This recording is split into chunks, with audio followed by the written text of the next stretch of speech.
This is Find Your Dream Job, the podcast that helps you get hired, have the career you want, and make a difference in life. I'm your host, Mac Pritchard. I'm also the founder of Mac's List, a job board in the Pacific Northwest that helps professionals find fulfilling careers. I believe that lifelong learning is the key to a successful career. And to get a better job, you need to learn the job hunting skills that will help you find the role of your dreams. That's why we're here today. Every week on Find Your Dream Job, I interview a different career expert. We discuss the tools and tactics you need to find the work you want. This week, I'm talking to Lynn Marie Morski about how to overcome your fears about quitting your job.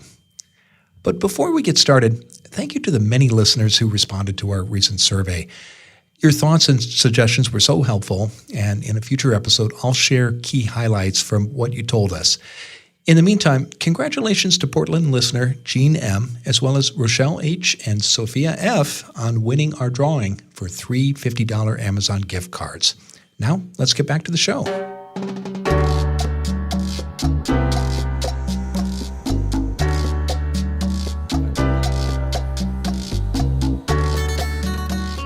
Lynn Marie Morski is an expert in quitting.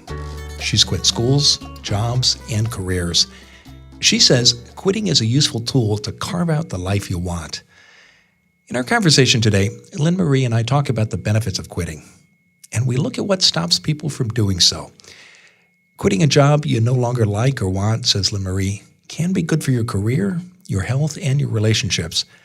The key is to quit in a thoughtful, strategic way, and she makes a strong distinction between quitting and giving up. So why would you stay in a job you might hate? You may worry about what others think, or you could care about the time you've invested in a position.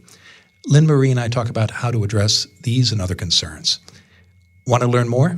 Listen in now at the Mac's List studio as I interview Lynn Marie Morski about how to overcome your fears about quitting your job.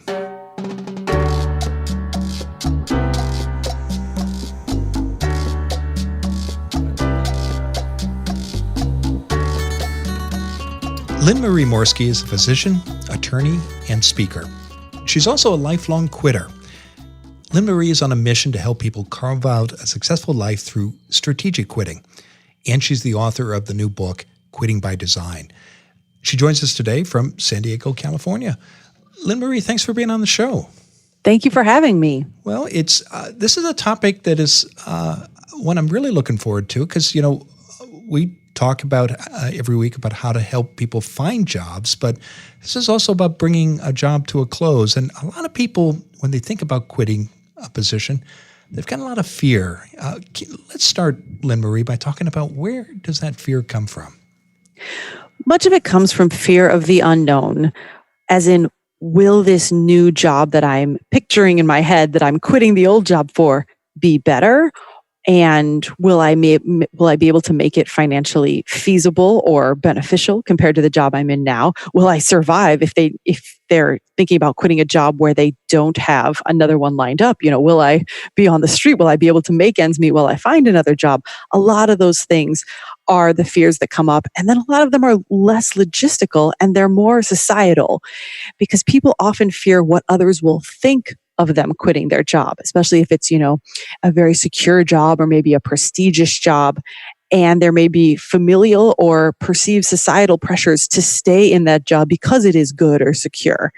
And then there may also be the fears that they've wasted time or money in that job if they leave it. Those are some of the big categories. So I want to explore each of those categories in turn. A couple of more specific questions that are often on the minds of our listeners thinking about their careers. What about concerns about job hunting? Do you find when you work with people who are considering a job change that they fret that employers are going to worry if they're in a job for less than 2 years, for example?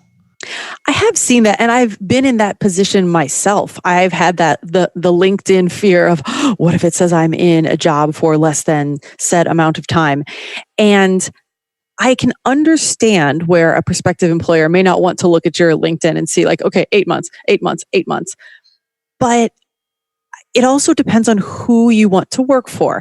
If somebody has a really old school mindset and to them, the quantity of years is more important than maybe the quality of those years, then that's one thing. But I think it's getting more into the newer mindset where people do move and change jobs a lot. And it's not this thing where it's a badge of honor to be staying at your bank job for 40 years so you can get the watch. And I think it's less of a stigma. Now, I'm not a boss. I do not hire anybody. So this is literally an N of one of my perception. But I think that people are realizing that there's no reason to stay in something a long time if, first, maybe it's not working for you, or second, maybe you completely got what you wanted to out of it, and perhaps that employer got what they wanted to out of you. And who's to say that, like, okay, just sitting around twiddling your thumbs for another 3 months so that it says you've been there a year is somehow a better choice than moving on when everybody's, let's say, desires have been fulfilled. Any advice about how to talk about a change like that? If you leave, say, at 6, 8, 9 months and you're interviewing and someone says, well, I see you've only been at your position for this short period of time. Absolutely. I would say be honest, but as within all types of quitting, it's best to go with it was me and not them. Like it's not you, it's me. When you're talking about a former position, try not to badmouth anybody there as to why you left that, but make it more about your own personal journey and your personal development. Okay, I was looking for this in a job. I went there. I was able to accomplish this and this. And then the work maybe headed in a different direction than I had expected. And I felt compelled to go out and try this new path. Spin it in the most positive way possible and make it more about your dreams and your aspirations than like, oh, I didn't like my boss, or this didn't work out with this coworker, or whatever it is. Because I think bosses want to see people who are interested in developing themselves as well as the company. And that's the important thing to focus on is like, okay, I wanted to find the right fit. Here I am at your interview because I feel as though you are a better fit for who I have become in the past year. There lots of things can change in a year that change what you're looking for in a job. And it just takes spinning that in the right way. And I don't say spin like it's not true. I'm just focusing on the positive and the growth aspects as opposed to maybe any negative aspects of why you've left. And I want to bring up an example. It doesn't happen very often, but certainly as a hiring manager, occasionally in my career, I've run across this. And what would you say to the person who starts a job, it's week 2, 3, 4, and they realize they've made a terrible mistake and they're ready to leave? How do you recommend somebody do that, and how should they talk about it afterwards? Well, with any job and almost anything in life, you don't know what it's going to be like until you try it, right? You can visualize or fantasize about what it's going to be like in any job, but you do not know until you go in and you give it a whirl. And if you go in and you try it and within the first few weeks, it is absolutely not for you. And by the way, I have been in that position. I mean, this is back in, I think, post-college, but I worked at Eddie Bauer for like 3.5 minutes. I think it was just clearly not for me. This is while I was like doing pre-med studies.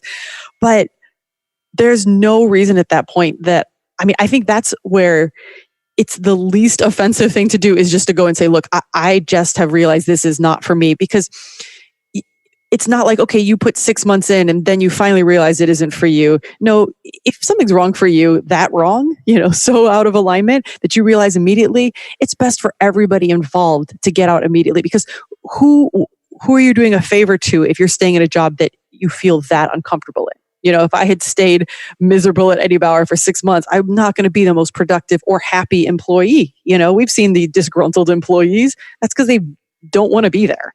And I would say, just tell your current boss and tell your future interviewers, I thought it was going to be this. I soon realized this was the actual situation, and A, B, and C didn't work with what my current goals and passions are or my comfort level. Just be honest, because at the end of the day, like if any of those things that didn't work out about the job you're leaving are present in the new job, then the new hiring manager at that point can tell you, oh, that part didn't work for you. Well, you should know that part is still going to be present here. So then everybody can be upfront, and then you're not making another possibly bad decision. You have more information when you're going to the new job. I love the specificity of that advice, Lynn Marie. And let's go back to where we started, which was about fear. And one of the barriers that you brought up to quitting is the fear that people have about what others might think about them leaving. What would you say to somebody who's worried, not just about what a future employer might think, but peers and colleagues and friends if they quit a position? Yes, there are two things I'd say. And the first is that whomever is judging your quit, which is what we're worried about. We're worried about judgment, right? Whoever's judging your quit has never been you for 1 second. They don't know what you've been through. They don't know what your current desires are. I mean, they may know you well. They may be a close friend, but they've not walked in your shoes. And so they are judging your quit through their own lens.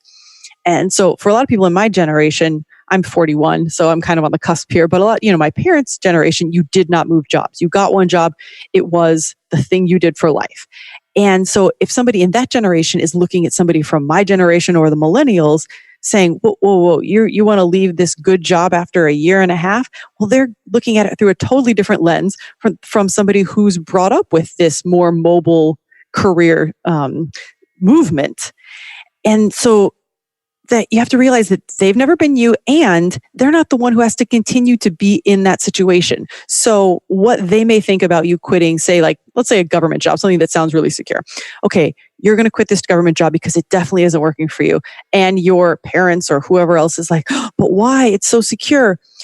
Their judgment, it may impact you for the minute that they're talking to you about it or whenever they call or how often, but you're the one who has to go to that job 40 hours a week. And so how do those two weigh out? One weighs a lot heavier. The thing that you actually have to experience weighs so much heavier than what somebody else may think. We're imagining the worst here, but they may be inspired by the fact that you have the courage to leave that job. And so that's the first thing I say is your experience of being in that job is so much more important and what you have to consider compared to other people's possible thoughts that will last for just a few minutes that they're talking to you. And that rolls into the second thing is that most people aren't thinking about your quit for very long at all, unless it is your immediate family who you live under the same roof with. I mean, how often do I think about some quit that I see a friend have on Facebook? The 2 seconds that I'm scrolling through it and then I go back about my own business. And so does everybody else. All these people that you think are judging your quit are going to think about it for 2 seconds and then they're going to go back to their own lives and worrying in their own heads if other people are judging them. That's just how the world works. So please try to diminish that fear using, either of those realizations that people are not thinking about you that much probably. And secondly, what they do or may think should not outweigh what you have to feel all week long. Well, here's another fear that you touched on at the start of our conversation. It's the money and time people have invested in a job. And I'm thinking in particular, people think, well, I've been at this company or this nonprofit for 5, 7, 10 years. And if I stay, I'll get this benefit or I'll be up for this promotion or I'll qualify for this pension. What do you say to people who feel they've invested so much, there's no turning back, they can't walk away? I would say that the pension is the one situation where the impetus to stay may be a little bit stronger.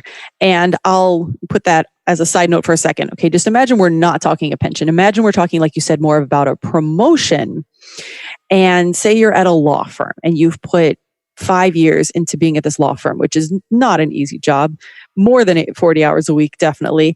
And you're trying to make partner, but those 5 years have been miserable. Well, when you make partner, is it suddenly going to be oh, hearts and flowers, none of that work you had to do before is there, none of the stress? Well, likely that's not the case. Maybe you get an additional, legal secretary or a paralegal or something, but it's still the same work. And if you were in perhaps a company culture you didn't like, or maybe you had a boss or coworkers you didn't like, or maybe the work you didn't like, how is getting promoted going to make any of those things go away or better? It's not. It's just going to make it more complicated for you to leave later.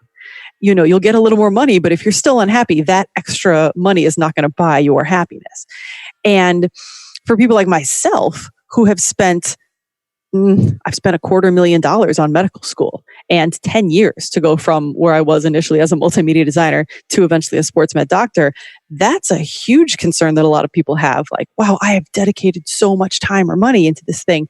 But I would see it more as you invested that much time and money into your happiness, right? Like if you went into law and you went into this law firm, the goal was probably twofold: to make a good salary and to be happy. Generally, people don't try to go into things thinking this career will make me miserable, right?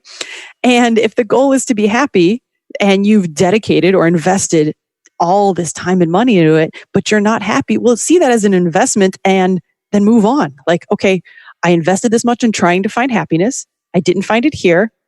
It is on me to like now continue to try to find where it will be because I have invested this much. Okay, well, let's pause right there, Lynn Marie, because I want to take a break. And when we come back, I want to continue this conversation. Particularly, I know you have a point to make about pensions as a factor that you might want to consider before quitting a job. So we'll be back in a moment. And we're talking today with Lynn Marie Morski. She's the author of the new book, Quitting by Design, and she's joining us today from San Diego, California. We all know how important it is to have goals when you look for work. And when you have goals, it saves you time and effort too. When you stop applying for every vacancy and focus on what you really want, you make your job search shorter and easier. That's an approach listener Allison Majora encourages all job seekers to follow.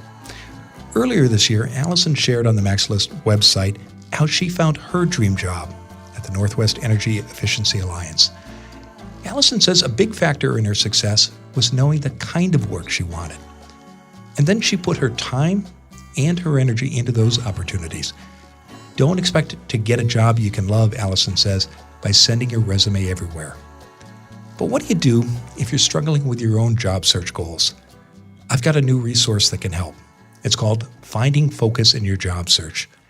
And you can get your free copy today. Go to maxlist.org/focus. It's a step-by-step guide, and it'll help you figure out what you want in your career and in your next job. To get Finding Focus in your job search today, go to maxlist.org/focus. Stop applying all over town. Instead, identify the job you want and the organizations that offer it. Go to maxlist.org/focus. Now, let's get back to the show.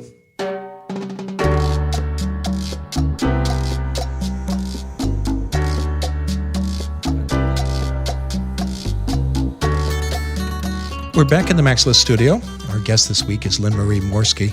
She's the author of the new book, Quitting by Design, and she joins us today from San Diego. Now, Lynn Marie, before the break, we were talking about this week's topic, how to overcome your fears about quitting your job, and you were making the point about someone at a law firm and thinking about your long-term happiness. And what prompted that was one of the fears that people have when they invest a lot of time with a particular employer. They may feel that there's no turning back. And one of the points that people often consider are pensions. And you said you had some additional thoughts on that you wanted to share. Yeah, the pension is the one situation where I wouldn't say, okay, just leave.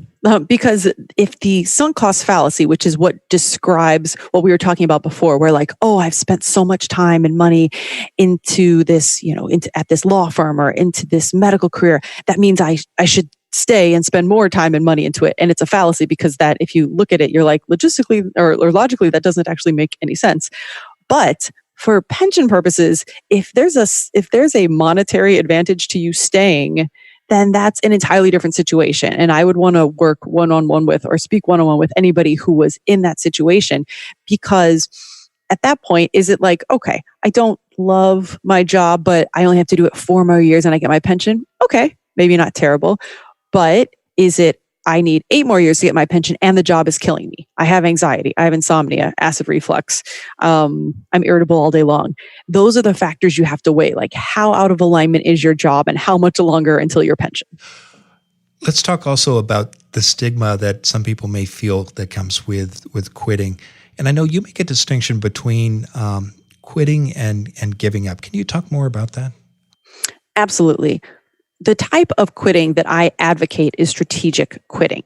And I think the quitting that gets the bad name is more of giving up. Like, okay, I'm trying to run a mile, 3/4 of the way. I'm just like kind of exhausted. I'm going to just start walking. That sounds to me more like giving up. The quitting that's strategic is where you've realized that something is out of alignment. It may be causing physical symptoms or mental discontent of some sort.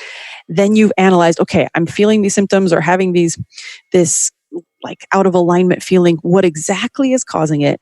Then you dial down, okay, I'm just going to quit that one little part of what's causing it. Like it may just be that your commute is driving you crazy and not the whole job. So you find a way to quit the commute. Or if it is the whole job, then you strategically go through, okay, how do I overcome my fears and how do I prepare my logistics and how do I make a quit in the most beneficial way possible? That is a strategic quit. Giving up is like the old school, Office Space where the guy just burns down the place and like you just have had it.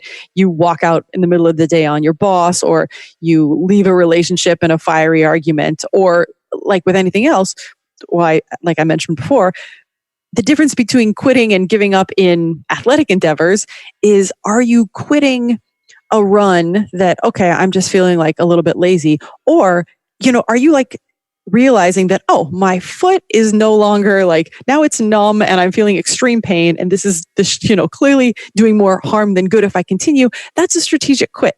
And that's what you have to look is, are you just kind of like not feeling it? Are you feeling a little bit lazy or things have gotten just a little bit tough? Or have you realized systematically, like, this is out of alignment with my passion and purpose and my higher goal and my best self and my health, and then left something? And that's the kind of quitting I'm talking about.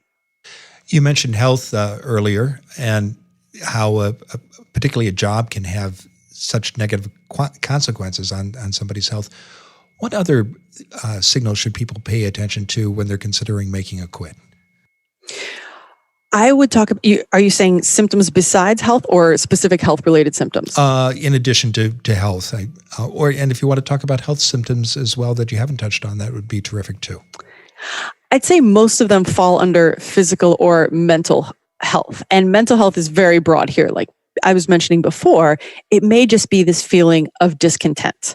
Or I was in a startup at some point, and when the email would go off on my phone that was just for the startup, that notification sound, all of a sudden my stomach would sink.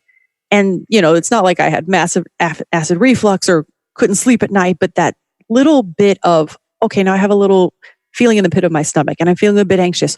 Where did that come from? Oh, it came from the fact that now I hear that sound and I've got to deal with the startup. And then it made me realize, wow, dealing with the startup is never my favorite thing to do. And then I dialed backwards. I was like, oh, and actually I'm not sleeping great. Those are, anxiety, insomnia, migraines, chronic pain, intestinal issues like acid reflux or irritable bowel symptoms. A lot of those start from stress, high blood pressure, all the things that, the cardiac issues, many of them start from stress. And so they may start off as just this kind of pit in your stomach feeling, but that's your body whispering to you. And you can listen to it while it's whispering.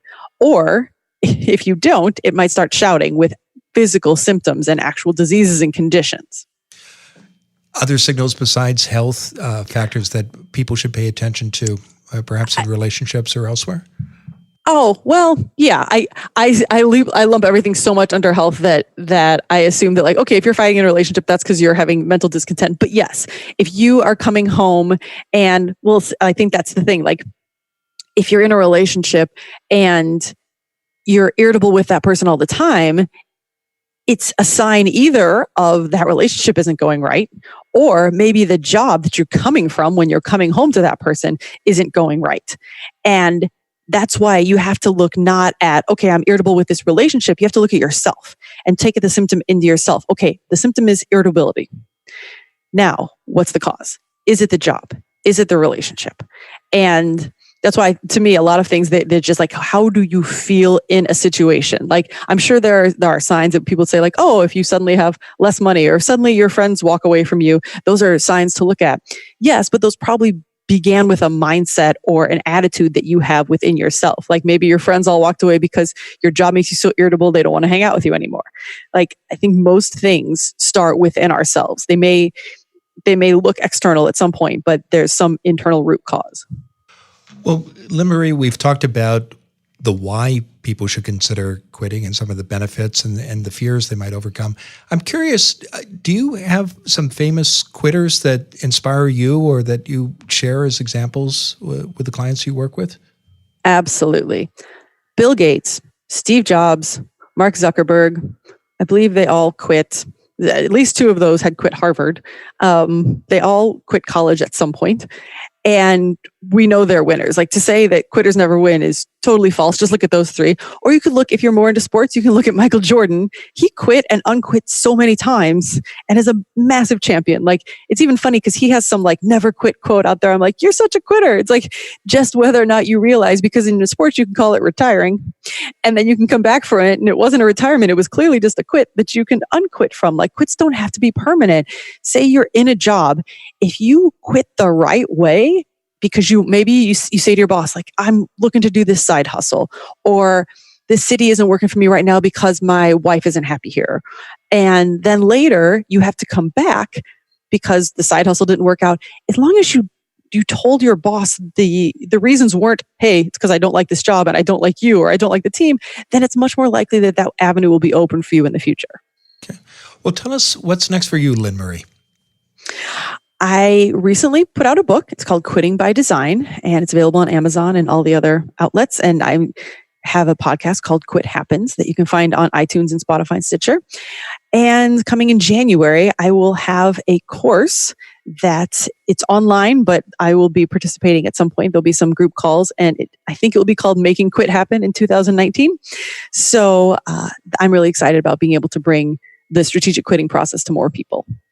Well, we'll be sure to include links in the show notes to both your book and your course. And I know people can learn more about you and your work by visiting your website, which is quittingbydesign.com. Well, Lynn Marie, thanks for being on the show this week. Thank you so much for having me. Hey, it's been a pleasure. Take care. Thank you.